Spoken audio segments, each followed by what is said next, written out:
오늘 함께 나눌 말씀은 구약성경 이사야 6장 말씀입니다. 이사야 6장 1절부터 마지막 절인 13절까지 말씀 함께 보겠습니다. 구약성경 963페이지 이사야 6장 1절부터 13절까지 말씀 찾으시면 저와 여러분 한 절씩 번갈아가면서 읽도록 하겠습니다. 이사야 6장 1절부터 13절까지 말씀입니다.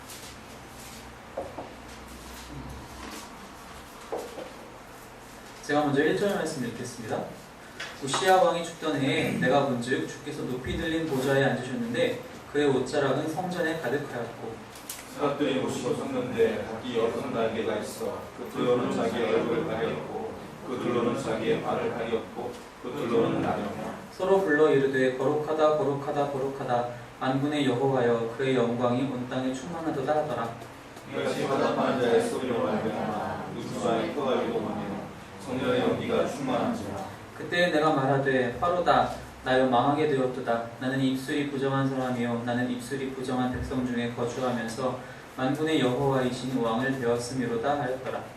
그때 수갑 중에 하나가 몇 가락으로 제단에서 집은 바 피줄을 손에 가지고 내게로 날아왔어. 그것을 내 입술에 대며 이르되 보라 이것이 내 입에 닿았으니 내 악이 제하여졌고 내 죄가 사하여졌느니라 하였더라.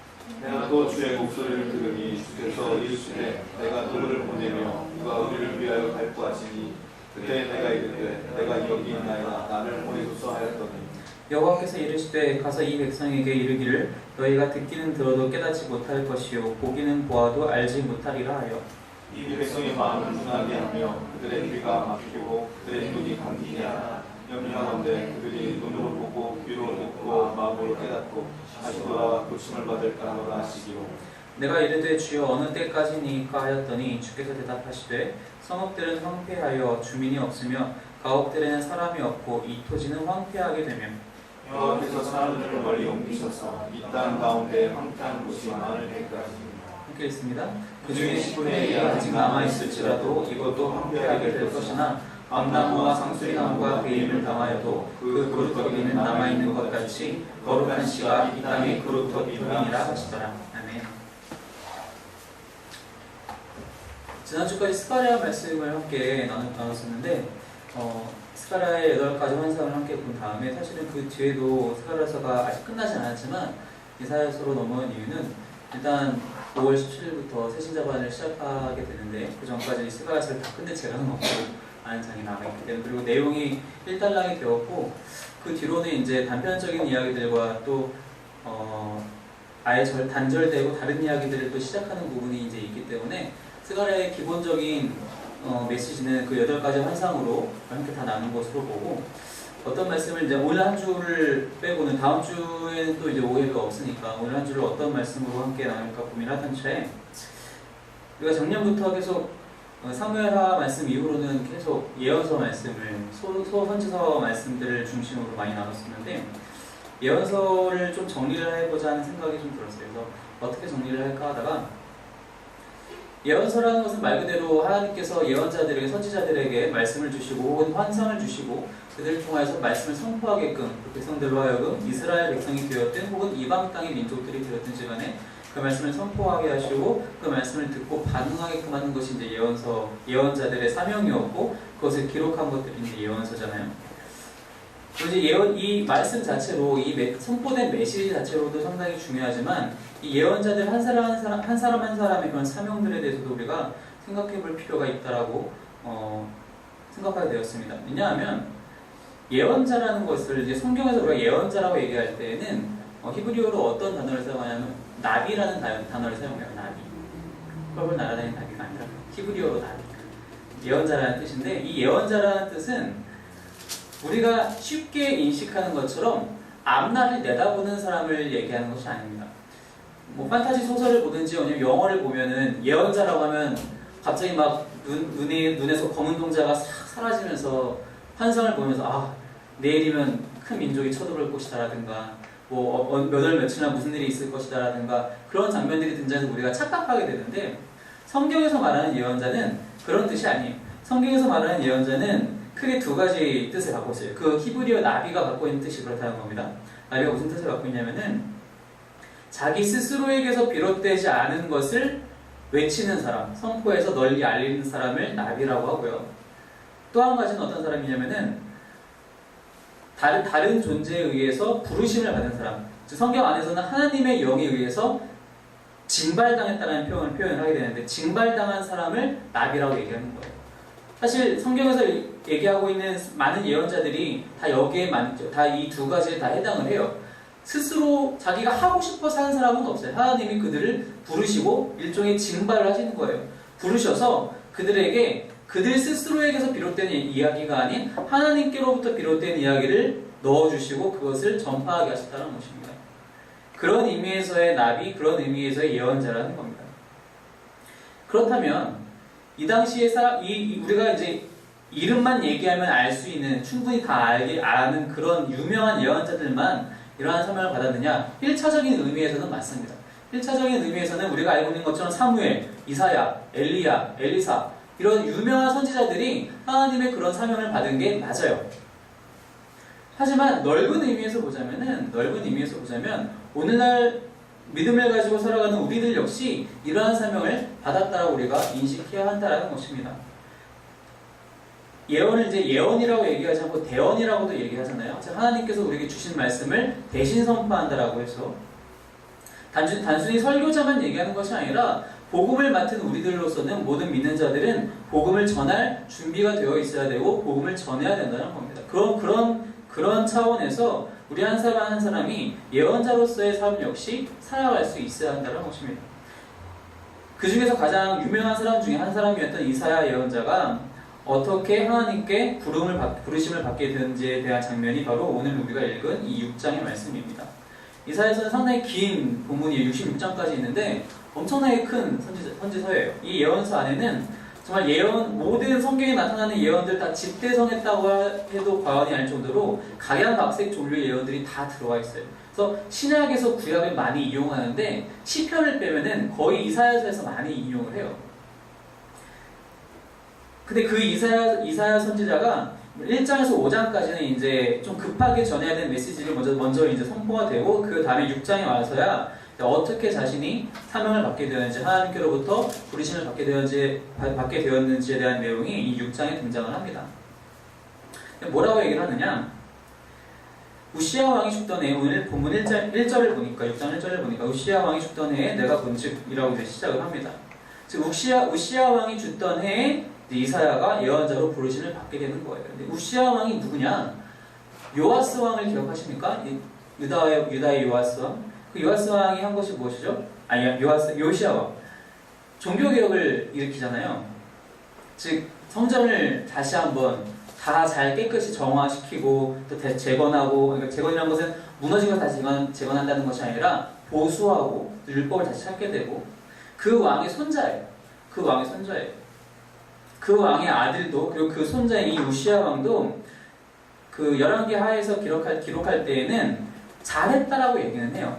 잘하였으나 근데 문제는 항상 뒤에 붙는 게 잘하였으나 그들이 산당을 제거하지 않았고 거기서 드리는 제사도 없애지 못했다라고 이제 마무리를 줘요. 항상 그 왕들에 대해 설명을 할 때 이게 무슨 뜻이냐면은 다른 일들은 다 잘했지만 산당이라는 것은 예루살렘에 있는 성전을 제외하고 다른 곳에서 예배가 드려지는 장소를 다 산당이라고 해요.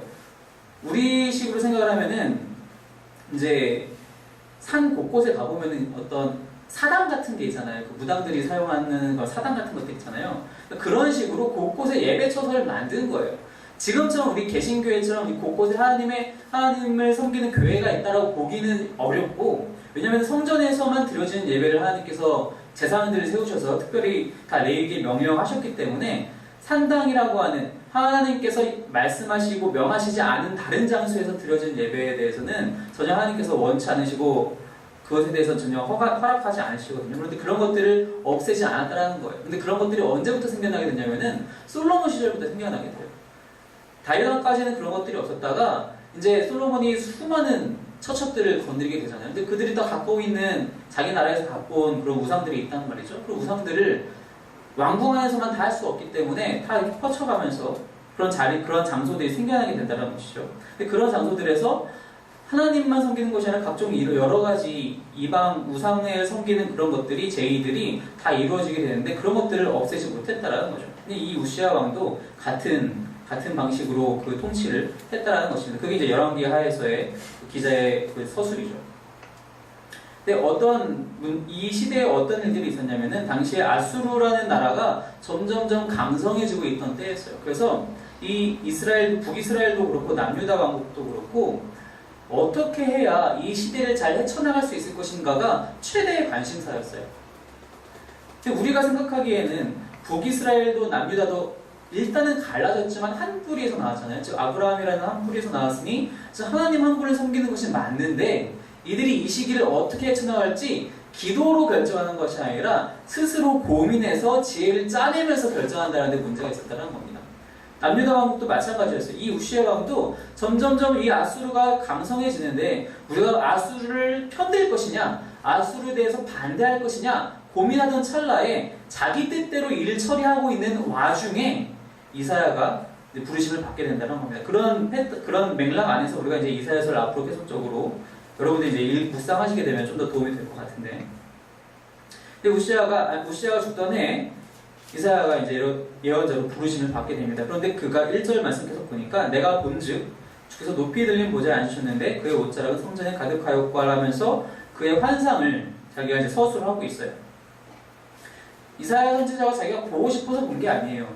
이건 보고 싶어서 본 게 아닙니다. 자기가 본즉 보게 되었다라는 거예요. 보게 되었다라는 거예요. 하나님께서 보게 하셨다라는 겁니다.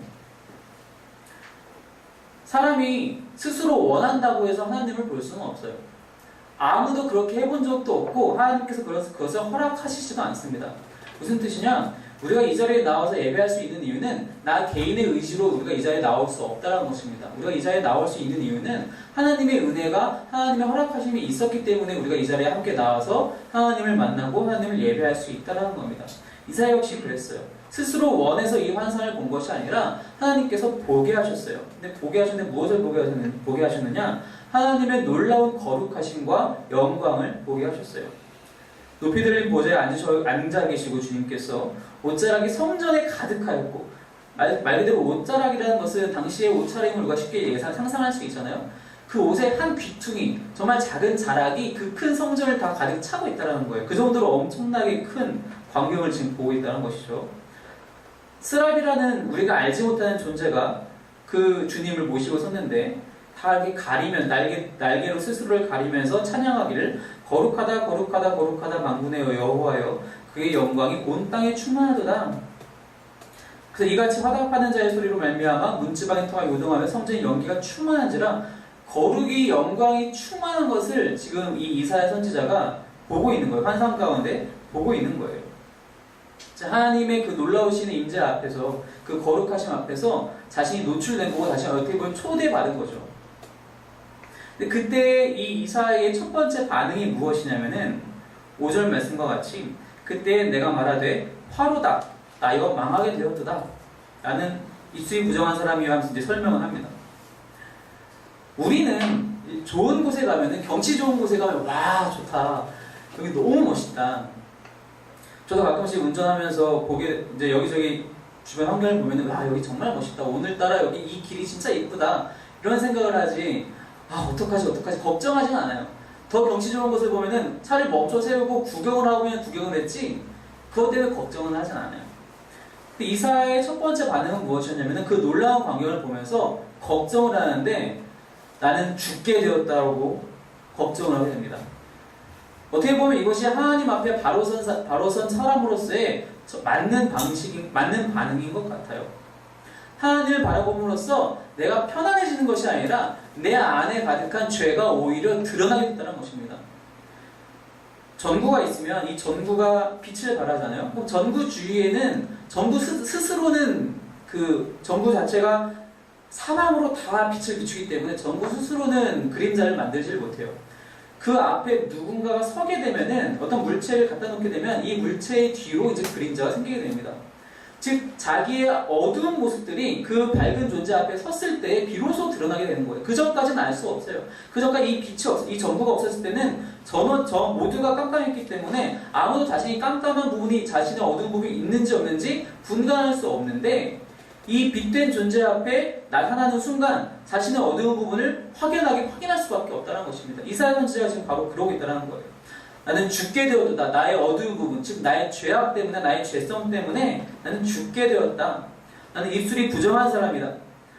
나는 입술이 부정한 백성 중에서 살고 있는 그런 사람이다. 그런데 내가 만군의 여호와이신 하나님 왕을 뵙게 되다니 나는 큰일 났다.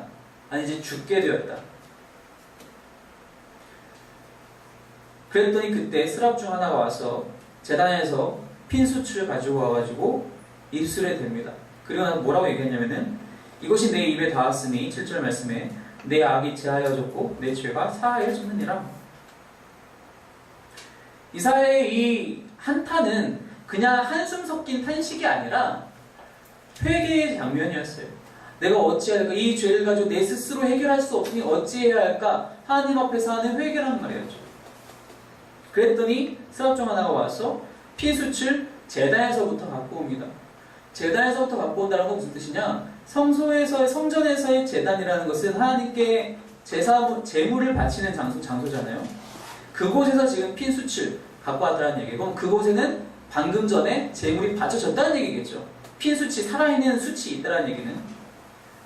이것을 우리가 신약시대로 갖고 와서 그 신약시대를 지나고 우리가 보면서 알게 되는 것은, 예수 그리스도로 말미암아 예수 그리스도께서 직접 제물이 되어 주셔서 그 능력으로 말미암아 우리의 모든 죄악이 다 제하여지게 된다는 것입니다. 우리의 모든 죄가 사하여졌다는 것입니다. 그것을 입술에 대면서 이제 너의 죄가 사하여졌다라고 선포하게 되는 겁니다. 우리 모든 사람들은 스스로의 힘으로 죄를 사할 수가 없습니다. 오직 하나님 앞에 나아가서 그분께 나의 모든 죄악을 처절하게 회개한 이후에야 예수 그리스도의 보혈의 공로로 말미암아 우리의 죄가 비로소 사해질 수 있다는 것입니다. 하나님을 만나지 않고는 이것이 불가능하다는 거예요. 하나님을 만나지 않고 어디 깊은 산속에 들어가서 내가 돌을 쌓으면서 목탁을 두드리면서 혹은 자리에 앉아서 명상을 하면서 요가의 자세를 취하면서 할 수 없다는 거예요. 내가 아무리 눈을 감고 온 우주를 내가 마음속에 탐험한다 할지라도 내 죄는 씻겨지지 않는다는 겁니다. 내 죄는 오직 하나님 앞에 나아가서 그분께 내가 눈물로 부복하면서, 하나님, 제가 죄인입니다. 제가 정말로 죄인입니다. 제가 그전에는 알지 못했으나 이제는 밝히 알 수 있습니다. 저는 죄인입니다. 그리고 예수 그리스도의 보혈의 능력을 붙잡을 때에 비로소 우리가 악을 사함받을 수 있게 된다는 것입니다. 그때 이제 목소리를 듣게 됩니다. 이사야가 8절 말씀해 보니까, 내가 또 주의 목소리를 들으니 주께서 이르시되 내가 누구를 보내며 누가 우리를 위하여 갈고. 죄악이 다 사함받은 이후에 이 목소리를 듣게 되는 거예요. 처음부터 들은 게 아니죠. 즉 이사야는 지금 두 번째 부르심 앞에 노출되어 있다는 겁니다. 무슨 뜻이냐? 첫 번째 부르심은 하나님께서 이사야로 하여금 본인의 의지가 아닌 하나님의 원하심에 의해서 먼저 환상을 보게 하세요. 즉 하나님 앞에 먼저 처음에 나오게 했다는 것이죠. 그게 첫 번째 부르심입니다. 두 번째 부르심이 바로 8절 말씀인데, 누가 날 위해서 갈 수 있을까? 물론 때로는 하나님께서 어떤 선지자에게는 그냥 데려다가 너 가라고 하기도 하세요. 근데 이렇게 돌려서 물어보기도 하세요. 누가 날 위해서 갈 수 있을까? 두 번째로 부르시죠. 이때 이사야가 반응합니다. 8절 후반절에 보니까 내가 이르되 내가 여기 있나이다. 나를 보내소서. 첫 번째 부르심에서 회개에 합당한 열매를 맺은 사람이라면 두 번째 부르심에서 누구든지 나를 보내소서, 내가 여기 있습니다라고 반응할 수 있다는 겁니다. 그리고 그렇게 반응해야 한다는 것입니다. 대부분의 경우에 우리들은 첫 번째 부르심에 만족해요. 그리고 나서 난 구원 얻었으니까 끝이라고 생각해요. 나만 천국 가면 되는 것 아니야? 때로는 천국에 대해서 잘 알지도 못하면서 그냥 나만 천국 가면 되는 것 아니야? 라는 생각으로 첫 번째 부르심을 반응한 것으로 나의 모든 신앙생활에 대해서 만족할 때가 있다는 것입니다. 하지만 첫 번째 부르심에 올바로 반응한 사람은, 즉 자신의 죄를 철저히 회개하고 주님 앞에 나아간 사람은 두 번째 부르심을 들을 수밖에 없고 들려야 해요. 그 들은 사람이라면 여기서의 이사야의 반응처럼 주님 제가 여기 있사오니 나를 보내시옵소서, 나를 써주시옵소서라고 반응해야 한다는 것입니다. 이 두 번째 부르심은 무엇을 위한 부르심이었느냐? 당시의 유다 왕국 사람들 혹은 북이스라엘 사람들, 즉 모든 이스라엘 사람들을 대상으로 하는 메시지가 준비되어 있는데 그것을 가서 선포하는 것이 이 이사야를 위한 두 번째 부르심이었어요. 당시에 아까 말씀드린 대로 아수르라는 나라가 점점 강성해지고 있는 이 와중에 도대체 우리는 어느 쪽에 붙어야 할까라고 갈팡질팡하고 있었어요. 이스라엘과 예루살렘의 지도자들이. 당연히 지도자들이 갈팡질팡하고 있으니 아래는 또 얼마나 혼란스럽겠습니까?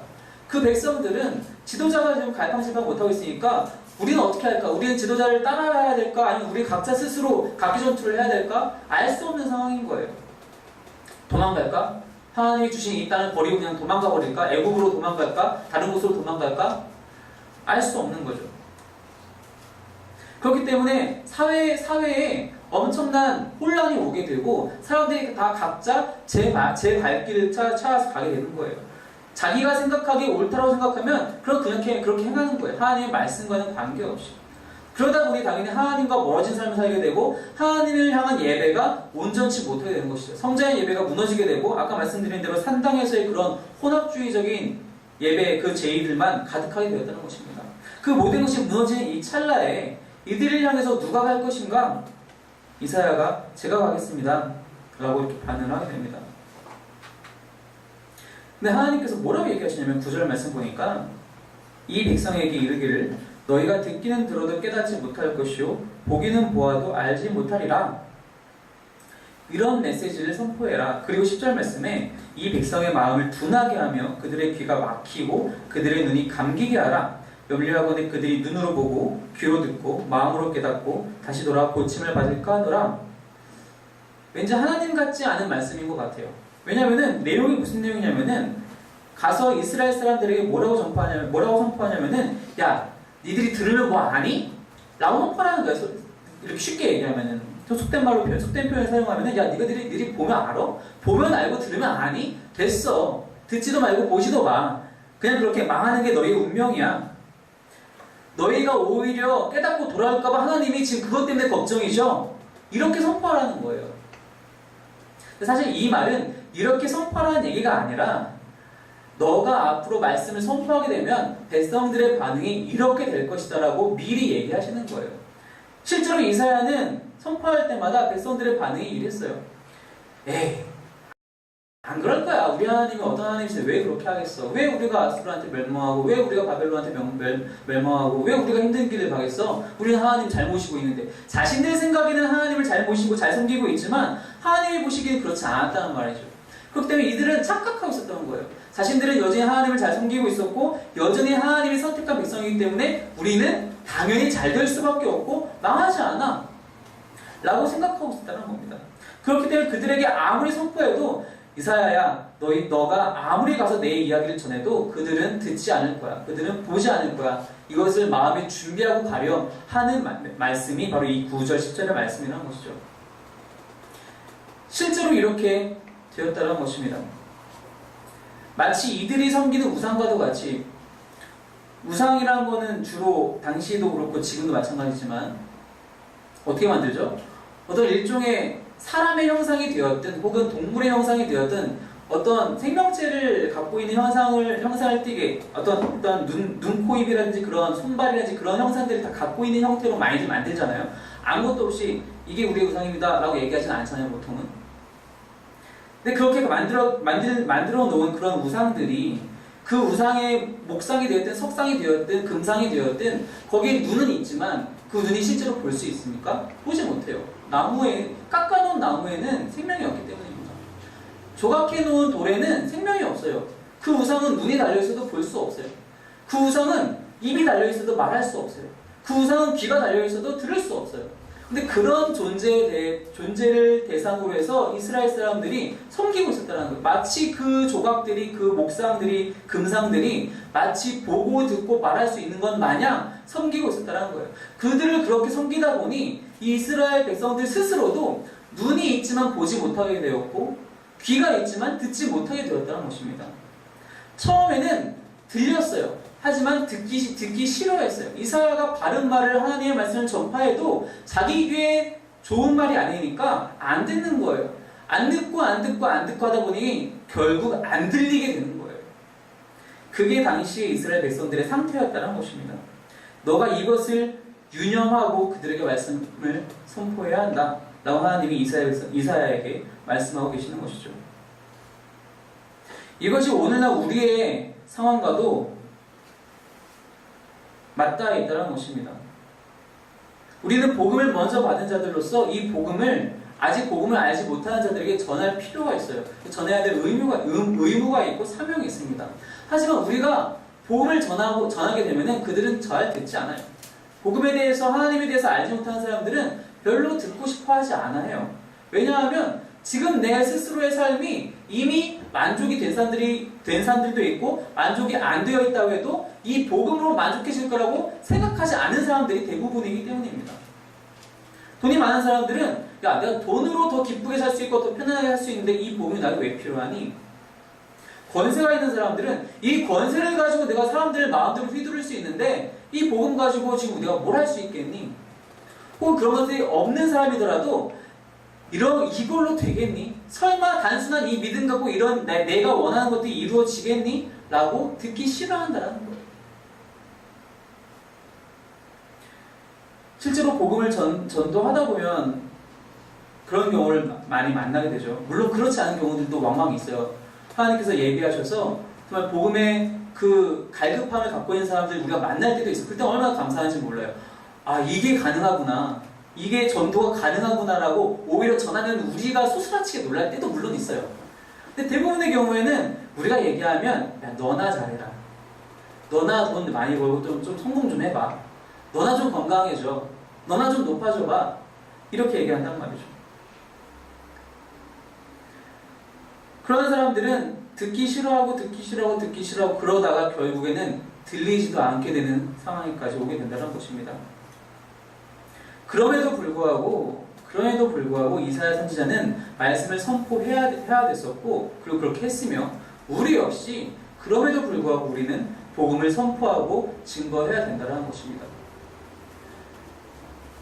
예수님께서 씨 뿌리는 비유를 말씀하시잖아요. 근데 제가 세상에 나와 있는 모든 성경을 다 본 건 아니지만 대부분 제가 본 모든 성경에서는 그 비유의 소단락의 제목이 마음밭의 비유라고 제목 잡혀 있지 않아요. 씨 뿌리는 자의 비유라고 되어 있어요. 무슨 뜻이냐면은 키포인트는 씨 뿌리는 자에게 있다는 거예요. 씨 뿌리는 자는 밭을 가리지 않고 뿌려요. 이 밭에서 날까 안 날까를 고민하지 않는다는 거예요. 말씀을 맡은 자는 복음을 맡은 자는 그거 고민하지 않고 일단 증거해야 된다는 거예요. 그들에게 씨앗이 들어가더라도 얇게 들어가서 뿌리를 못 내리든 설령 뿌리 내리고 자라다가 가지던불에 다 막히든 그거는 내가 걱정할 부분이 아니고 하나님이 나중에 하실 부분이시고 나는 일단 말씀을 맡은 자로서 뿌려야 된다는 거예요. 내가 가족 구원에 대해서 기도하고 있다면 가족에게 가서 일단 증거해야 돼요. 복음의 진술을 알려줘야 해요. 내가 친구를 위해서 기도하고 있다면 그렇게 내가 실제로 선포해야 되고 증거해야 된다는 거예요. 그들이 어떻게 말하면 야 나는 진짜 말로는 교회 다니는데 그렇게 얘기했는데 내가 이 친구 앞에서는 정말 개차반처럼 생활했는데 어떡하지? 나를 어떻게 볼까? 교회를 어떻게 볼까? 걱정할 필요 없어요. 내가 역사하는 게 아니에요. 복음이 역사하는 거예요. 말씀이 역사하는 것입니다. 베드로가 성령 받고 설교를 합니다. 사도행전에 보면 설교하면 3,000명, 4,000명, 5,000명에 돌아와요. 베드로가 잘났을까요? 아니에요. 베드로가 선포한 말씀이 능력이 있던 거예요. 베드로 한 개인이 잘난 것이 아니라는 거예요. 하나님이 우리를 사용하시고자 하면 우리가 아무리 궁색한 표현으로 전달한다 할지라도 복음을 전할 때 하나님은 그걸 사용하시고 그 한 사람의 마음을 움직이실 거라는 거예요. 지금 움직이지 않는다면 언젠가 하나님이 다시 한번 기회를 주실 거라는 거예요. 우리는 그거 걱정할 필요가 없다는 것입니다. 이사야 선지자도 그랬고 예레미야 선지자도 그랬고 아무리 백성들이 자신의 이야기를 듣지 않아도 여전히 선포했어요. 그래서 우리가 예레미야를 눈물의 선지자라고 얘기하고 있지 않습니까? 울면서 선포했어요. 안 듣고 안 들어도 끝까지 선포하는 거예요. 왜? 나는 그 결과에 대해서 난 책임질 것이 아니라 내가 받은 의무와 사명에 대해서 내가 책임져야 될 것이기 때문입니다. 이사야 선지자가 바로 그러한 사명을 지금 받고 있다는 것이고, 예언자적인 삶을 넓은 의미에서 살아가야 되는 우리 역시 이러한 마음으로 복음을 증거해야 된다는 것입니다. 그러다 보면 언젠가는 만나게 된다는 것입니다. 마치 13절에서 얘기한 것 같이 아무리 나무들이 배임을 당하여도 그 그루터기는 남아있는 것 같이 거룩한 씨가 이 땅의 그루터기니라. 모두가 다 멸망당하는 것이 아니라 다 황폐화되고 다 무너져서 결국엔 다 바벨론으로 끌려가겠지만, 북이스라엘도 다 아수르에게 다 멸망당하고 다 이방 민족들이 들어 살겠지만, 남은 자들이 있어서 결국엔 다시 회복되는 것과 같이 너가 보기에는 저 사람의 마음이 황폐화돼서 복음을 듣지 않는 것처럼 느껴질지라도 전하다 보면 하나님께서 은혜를 분명히 주실 것이다. 하나님이 포기하지 않으신다는 거예요. 내가 포기한다는 겁니다. 10번 전하고 포기하는 거예요. 10번이나 전했으면 내가 할 만큼 한 거 아니야? 정말 그 사람을 향한 사랑이 있다면, 정말 간절함이 있다면, 그 죽음으로 달려가는 그 모습을 바라보는 안타까움이 있다면 10번으로 우리가 마무리 지을 수 있나요? 만약에 제 딸이 나이를 먹어서 신앙생활에 대해서 거부한다면, 그래 네 맘대로 살아라라고 제가 그럴 수 있을까요? 아닐 거예요. 엄청난 안타까움을 가지고 100번이 뭐예요? 1000번, 만번, 수십만 번이라도 복음에 대해서 이야기하겠죠. 그 안타까움이 있다면 우리는 만족할 수 없다는 겁니다. 그리고 하나님께서 그때 우리에게 은혜를 베푸실 거라는 겁니다. 근데 이것이 말로만 가능한 것은 절대로 아니라는 거예요. 성경에 나타난 우리가 흔히 얘기하는 유명한 혹은 놀라운 선지자들, 예언자들은 말만 한 사람이 하나도 없어요. 삶을 다 그렇게 살았다라는 데 포인트가 있어요. 우리가 복음을 증거할 때에도 복음을 말로만 증거해서는 능력이 나타날 수가 없어요. 물론 급한 경우에 하나님은 그것도 쓰세요. 하지만 대부분의 경우에 말로만으로는 쉽게 전도가 되지 않아요. 내 삶이 복음으로 변화되어서 그 변화된 삶을 그들에게 나눠주지 않는 이상은 그들에게 복음이 흘러 들어갈 수가 없다라는 것입니다. 말로는 청산유수와 같이 복음에 대해서 유려하게 설명을 하고 성경의 모든 지식들을 얘기해도 내 삶이 다른 사람들을 무시하고 거짓을 일삼고 남을 험담하고 그런 삶으로 그 상대방이 비춰져 있다면 그 사람이 들을까요? 듣지 않는다는 것입니다. 호세아 선지자는 그의 삶을, 결혼 생활까지도 하나님의 뜻대로, 하나님이 말씀하신 대로 다 바꾸었어요. 그렇게 자기 삶을 드러내서 말씀을 선포했던 사람이에요. 우리가 복음을 살지 못하면, 복음의 능력대로, 복음의 의미대로 살지 못하면 우리의 입에서 아무리 좋은 말이, 선한 말이 나간다 할지라도 거기에는 능력이 생길 수가 없습니다. 우리가 먼저 변화되지 않으면, 우리가 먼저 주님 앞에 나아가서 우리의 죄를 회개하고 우리의 모습이 복음대로 변화되지 않으면 우리는 두 번째 부르심에 반응한다 할지라도 우리가 그 의무를 수행하는 데는 턱없이 부족한 사람이 존재라는 것입니다. 말세의 때를 살고 있습니다. 말세라는 것은 예수님이 부활 승천하신 이후에 그 이후의 모든 시대를 다 말세라고 하는 거예요. 이제는 하나님의 스케줄에 더 이상 다른 게 없거든요. 이제 다음번 스케줄은 예수님이 오시는 걸로 끝이거든요. 말세인 거죠. 그 말세의 때가 2000년이 되든 3000년이 되든 그건 중요하지 않아요. 지금 당장 내가 복음대로 살고 있느냐. 그래서 하나님께서, 예수님께서 승천하시면서 말씀하셨던 것 땅끝까지 이르러 내 증인이 되고 제자를 삼아라. 그 삶을 내가 지금 살고 있는가. 그 예언자적인 삶을 혹은 그 사도적인 삶을 그런 교회가 되고 있는가. 바로 그것이 중요하다는 것입니다.